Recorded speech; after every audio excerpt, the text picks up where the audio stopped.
இந்த உலகத்திலேயே உயரமான விநாயகர் சிலை எங்கே இருக்குன்னு தெரிஞ்சுக்கிட்டிங்கன்னா கண்டிப்பாக நீங்கள் ஆச்சரியப்படுவீங்க. விநாயகரை அதிகமாக ப்ரே பண்ணுறது நாடுகள் ஒன்று இந்தியா, அப்புறம் இன்னொன்று நேபாள் தான்.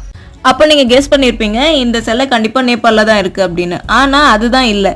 இந்த டெம்பிள் லொக்கேட் ஆயிருக்க இடம் தாய்லாண்டில் சச்சாங்சூன்ற ப்ரொவின்ஸில் தான் இருக்குது. இந்த பிளேஸ் பேங்காக்ல இருந்து 2 hours டிராவல் பண்ணுற தூரத்தில் இருக்குது. இந்த சிலை உட்டாலேயோ இல்லை சிமெண்டாலேயோ இல்லை கருங்கலாலேயோ செஞ்சது கிடையாது. இந்த சிலை பிரான்ஸில் செஞ்சது. சிலையோட ஹைட் 39 மீட்டர் டால். மேலே ஒரு ஓம் சிம்பிளோட 4 armsோட லார்ட் கணேஷாவோட ஸ்டாச்சு பார்க்கவே ரொம்ப அட்ராக்டிவாக இருக்குது. இந்த பிளேஸோட ஃபுல் லென்த் வீடியோ டிஸ்கிரிப்ஷன்லையும் ஃபர்ஸ்ட் கமெண்ட்லையும் லிங்க் அட்டாச் பண்ணியிருக்கேன். கண்டிப்பாக செக் பண்ணி பாருங்கள். இதே மாதிரி நல்ல அப்டேட்ஸ்க்காக லிக்கு வ்ளாக்ஸை சப்ஸ்கிரைப் பண்ணிக்கோங்க. தேங்க்ஸ் ஃபார் வாட்சிங். பாய்.